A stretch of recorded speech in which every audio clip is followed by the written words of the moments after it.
BPSC यानी बिहार लोक सेवा आयोग द्वारा एक नई वैकेंसी जारी की गई है। एएसओ यानी सहायक प्रशाखा पदाधिकारी से संबंधित है। तो इस वीडियो में इसके बारे में 5 इंपॉर्टेंट पॉइंट्स जानेंगे कि कुल कितने पदों पर वैकेंसी आई है।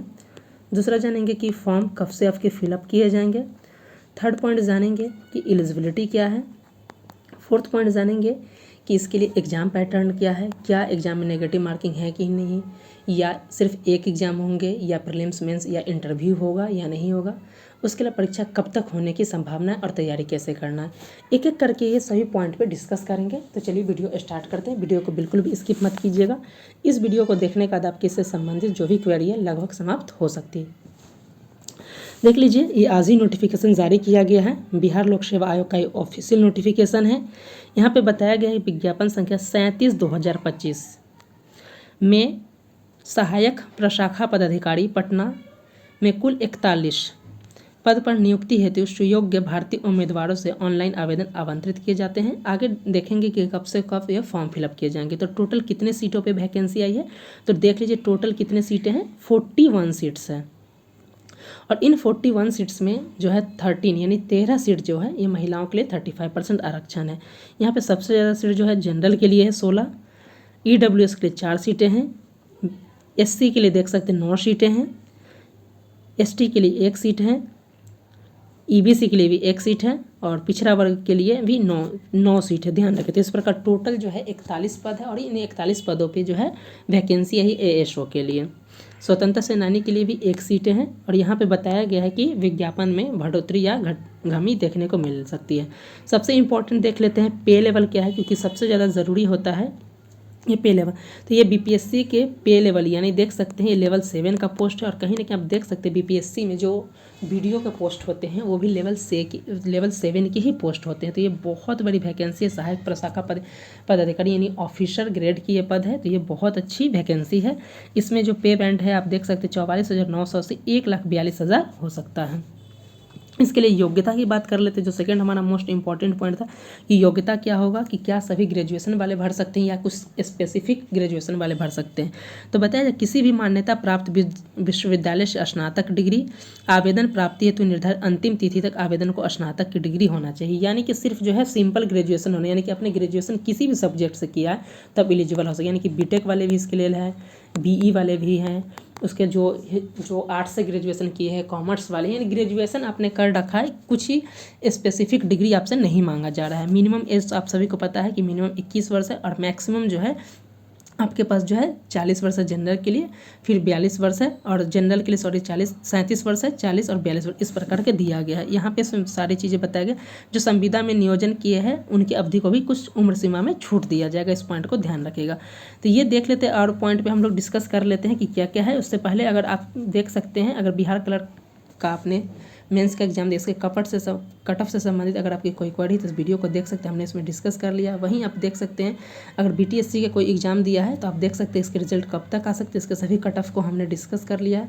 वहीं अगर आपने बीटीएससी डेंटिस्ट के एग्जाम दिया तो इसके कट ऑफ क्या हो सकते हैं, रिजल्ट कब तक आएगा, सभी को हमने इसमें डिस्कस कर लिया। तो इस वीडियो को आप ज़रूर देख सकते हैं, आपके लिए काफ़ी हेल्पफुल होगा। चलिए देख लेते हैं नेक्स्ट इसमें और क्या क्या चीज़ें हैं जो इम्पॉर्टेंट है। अब सबसे इम्पॉर्टेंट है चयन, यानी कि जो है एग्जाम पैटर्न क्या होगा और किस तरीके से इसमें सिलेबस है और कैसे चयन किया जाएगा। तो इसमें बताया जा रहा है कि 2 एग्जाम होंगे, पीटी और मेंस, यानी प्रीलिम्स और मेंस दोनों होंगे। तो इस पॉइंट को ध्यान रखिए, इसमें इंटरव्यू का प्रावधान नहीं है, इस पॉइंट को ध्यान रखिएगा।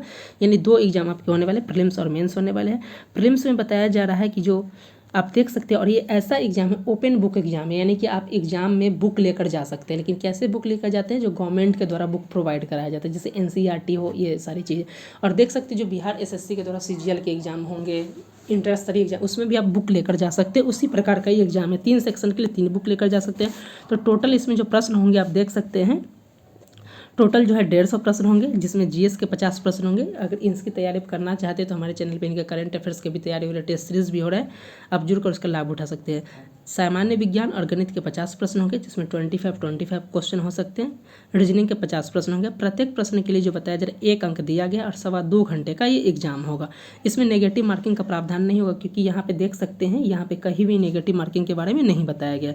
ये प्रीलिम्स का हो गया। मेंस का भी यही पैटर्न है, उसमें सिर्फ हिंदी एक ऐड हो जाएगा, उसको भी देखेंगे। जो खंड 1 में जो सिलेबस दिया गया है सामान्य अध्ययन में, आप सभी को पता होगा, इसमें करंट अफेयर्स आएंगे।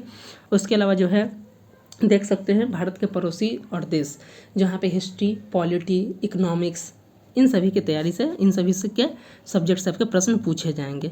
उसके जो सामान्य विज्ञान और गणित के जो प्रश्न आएंगे, इसमें बताया जा रहा है कि सामान्य विज्ञान में आपके फिजिक्स, केमिस्ट्री, बायोलॉजी और ज्योग्राफी से प्रश्न होंगे। गणित से भी जो प्रश्न आएंगे उसमें number system, decimal, fraction, percentage, लाभ हानि, SI, CI, इन सब से आपको प्रश्न देखने को मिलेगा। वहीं रीजनिंग की बात किया जाए तो यहाँ पे आप देख सकते हैं सादृश्यता, समानता, रैंकिंग, उसके सीरीज, यहाँ भी नंबर सिस्टम है, कूट लेखन, श्रृंखला, स्मृति विभेदन, अवलोकन, सभी से यहाँ से प्रश्न आपको देखने को मिलेगा। यहाँ पे बताया जा रहा है कि जो संविदा के आधार पर जो कैंडिडेट इसमें होंगे उन्हें 25 मार्क्स मैक्सिमम दिया जाएगा, यानी जो 1 वर्ष के लिए 5 और अधिकतम 25 मार्क्स उनको दिए जाएंगे। तो इस सारी चीज़ को इसमें बताया गया है। अब बात कर लेते हैं कि जो मेंस का पैटर्न क्या होगा। तो पीटी और मेंस दोनों का। तो मेंस में आप देख सकते हैं यहाँ पे एक हिंदी ऐड हो जाएगा, और यहाँ पे हिंदी में आपके जो है 100 नंबर के होंगे और 30 नंबर लाना अनिवार्य होगा। वहीं जो प्रश्न पत्र 2 जो होगा मेंस के, उसमें देख सकते हैं यहाँ पे भी 150 प्रश्न होंगे। सेम होगा जो प्रीलिम्स जैसा होगा, मैंने अपने बताया ऊपर में ही कि 50 प्रश्न आपके GS से होंगे, 50 प्रश्न में 25 मैथ और 25 साइंस से होंगे, और 50 रीजनिंग के होंगे, और यहाँ भी 1 मार्क्स के होंगे, और यहाँ भी नेगेटिव मार्किंग नहीं होगी। हिंदी का सारे चीज़ को यहाँ पे बताया गया कि हिंदी में क्या क्या सिलेबस होगा, वाक्य, उपवाक्य, उपबंध, संधि, विसर्ग, सर्वनाम, विशेषण। इसका PDF भेज देंगे, आप टेलीग्राम से डाउनलोड करके एक पॉइंट को देख लीजिएगा, आपके लिए काफ़ी हेल्पफुल होगा। और जो मेंस का जो GS का जो पैटर्न होगा सेम प्रीलिम्स जैसा होगा। यहाँ भी करंट अफेयर्स पूछे जाएंगे, history, geography, polity, current affair से प्रश्न आएंगे। जो सामान्य विज्ञान में जो फिजिक्स, केमिस्ट्री, बायोलॉजी, ज्योग्राफी से प्रश्न आते हैं, और गणित में जो सिलेबस प्रीलिम्स में है वही रहेगा और मेंस में भी वही रहेगा। इस पॉइंट को ध्यान, इसमें इंटरव्यू नहीं है। अब बात कर लेते हैं कि कौन कौन से डॉक्यूमेंट्स लगेंगे, किस डॉक्यूमेंट्स की ज़रूरत है जिसके बिना आप फॉर्म फिलअप नहीं कर सकते। तो पहला नंबर है कि आपको डेट ऑफ बर्थ के लिए मैट्रिक के जो है मार्कशीट और सर्टिफिकेट चाहिए। इन दोनों में से कोई हो, एक से काम चल जाएगा, या दोनों तो दोनों। उसका ग्रेजुएशन से संबंधित आपका मार्कशीट या सर्टिफिकेट होना चाहिए, और आपके पास सर्टिफिकेट नहीं है तो प्रोविजनल से भी काम चल सकता है। आरक्षण का अगर लाभ लेना है आपको, तो हर कैटेगरी के लिए देख सकते हैं SC और ST के लिए जो आपको 2 सर्टिफिकेट चाहिए। एक होता है निवास और कास्ट सर्टिफिकेट, ध्यान रखिएगा। EBC और BC वाले के लिए चाहिए डोमिसाइल और नॉन क्रीमिलियर, और जो EWS वाले को चाहिए EWS प्लस डोमिसाइल। उसके आधार पे आप इसको लाभ मिल सकता है। जिसको एज में रिलैक्सेशन चाहिए, एज रिलैक्सेशन का छूट चाहिए। जिसको स्वतंत्रता सेनानी के नातिन, पोता पोती, तो उनको वो सर्टिफिकेट चाहिए। ये सारी चीज़ आपको यहाँ अपलोड करना होगा अगर आपको जो छूट चाहिए। तो देख सकते हैं यहाँ पे सारी चीज़ें, यहाँ पे डॉक्यूमेंट्स एक एक करके हमने डिस्कस कर लिए। वही बताया गया मैट्रिक का जो सर्टिफिकेट है वो लगेगा, स्नातक की डिग्री क्योंकि योग्यता में वही लगेगा। संविदा के आधार पे किसी ने काम किया तो संविदा की डिग्री चाहिए। जो अनुसूचित जाति जनजाति महिला के लिए जो, या फिर नॉन क्रीमी वाले महिला के लिए जो शादीशुदा महिला है, उनको क्या किया जा रहा है कि उनको अपने पिता के नाम से सारे डॉक्यूमेंट्स होने चाहिए। सारी चीज़ को ध्यान रखिएगा। उसके अलावा आप देख सकते हैं कि फ़ीस कितने हैं। तो जनरल कैटेगरी के लिए जो फ़ीस है ये 600 रुपया है, और जो बिहार के जो SC ST महिला हैं उन्हें 150 रुपये लगेंगे, और जो अन्य राज्य के लिए वो 600 रुपये लगेंगे। इस पॉइंट को ध्यान रखिएगा। फॉर्म भरना कब से कब जाएगा, तो ये फॉर्म जो आपके 29 मई से 23 जून तक फॉर्म फिलअप किए जाएंगे, यानी 23 जून तक आपके फॉर्म फिलअप किए जाएंगे। तो एग्ज़ाम की अगर बात किया जाए कि एग्ज़ाम कब हो सकता है, तो ये आपको जो है एग्ज़ाम में थोड़ा इसको ऑफिशियल नोटिफिकेशन जारी किया जाएगा, उसमें बता दिया, जैसे ही अपडेट आपको मिलेगा बता दिया जाएगा। लेकिन ये जुलाई के में ही लास्ट में आपको देखने को मिल सकता है, या फिर अगस्त में देखने को मिल सकता है। वहाँ पे और बात कर लेते हैं कि ये सारा इंस्ट्रक्शन दिया गया कि कैसे कैसे आपको फॉर्म फिलअप करना है। ये सारी चीज़ को इसमें ये ज़रूरत की नहीं है, ये आपको फॉर्म फिलअप के लिए आइडिया बताया गया है।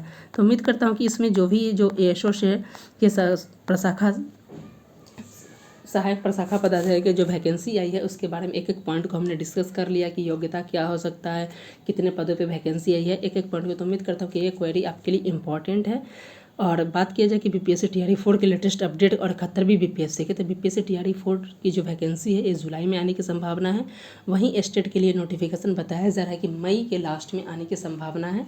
जून में इसके एग्जाम होंगे, उसके बाद रिजल्ट आएंगे, उसके बाद ही टीआरई 4 आएगा। 71वीं बीपीएससी के नोटिफिकेशन भी आपको जून में देखने को मिल सकते हैं। इसी प्रकार बिहार एसएससी सीजीएल 4 के भी नोटिफिकेशन आपको जून में ही मिल सकता है। तो इसी प्रकार के लेटेस्ट अपडेट के लिए अगर चैनल पर पहली बार विजिट करें तो चैनल को सब्सक्राइब करना ना भूलें।